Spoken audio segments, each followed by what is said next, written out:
Today's devotion is on the words of the Lord's Prayer, lead us not into temptation. And so it's worth it to examine, just for a few minutes, that word temptation. What do you think of when you think of that word?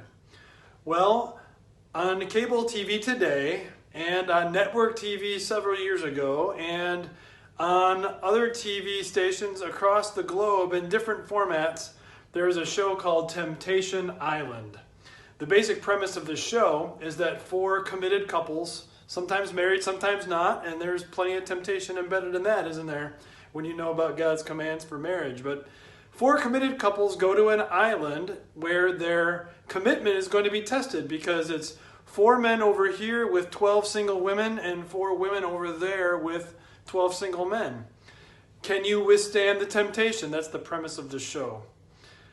Well, that show, I've never seen it one time, nor do I want to, but if you think of that show just for a second, is that not what Satan tries to lead us into when he tries to tempt us?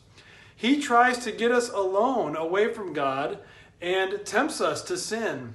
And the greatest temptation of all, while the temptations of lust and greed and pride are very strong, the temptation to gossip and the temptation to doubt is so powerful. Maybe the worst temptation of all is when Satan leads us and tempts us to actually blame God for the temptation.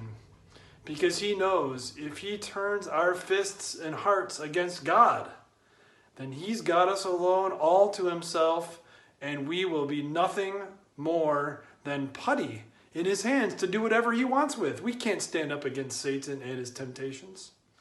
Martin Luther had a very memorable quote about temptation. He said, "You can't stop the birds from flying over your head, but you can keep them from nesting in your hair." What he meant by that was, you cannot prevent temptation from occurring.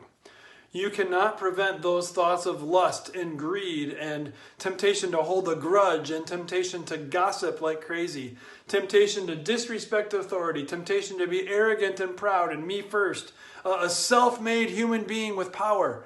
You can't stop those temptations from grabbing your heart for a moment or two, but you can keep them from making a home in your heart and sticking around for a while. And that really is what we're praying for when we beg God in the Lord's Prayer, lead us not into temptation.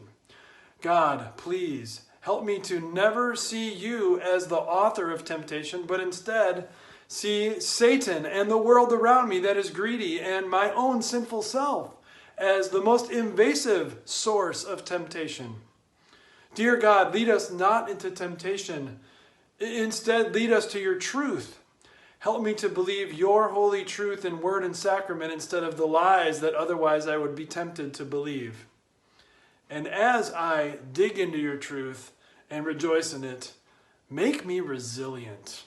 Make me patient. Keep me at peace in your holy, eternal forgiveness so that I have something to say when temptation comes around. Here's a great verse along those lines from 2 Thessalonians chapter 3. But the Lord is faithful, and he will strengthen you and protect you from the evil one.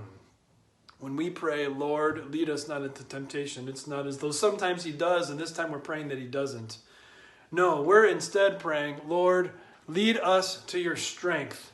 Protect us from the evil one.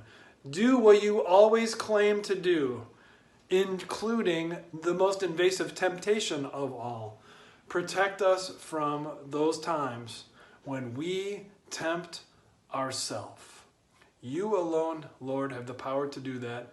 Give me your peace which passes understanding, and lead me to that beautiful spot, your holy truth, where I am safe and secure. Help me make a home there, even though temptation flies over my head all the time.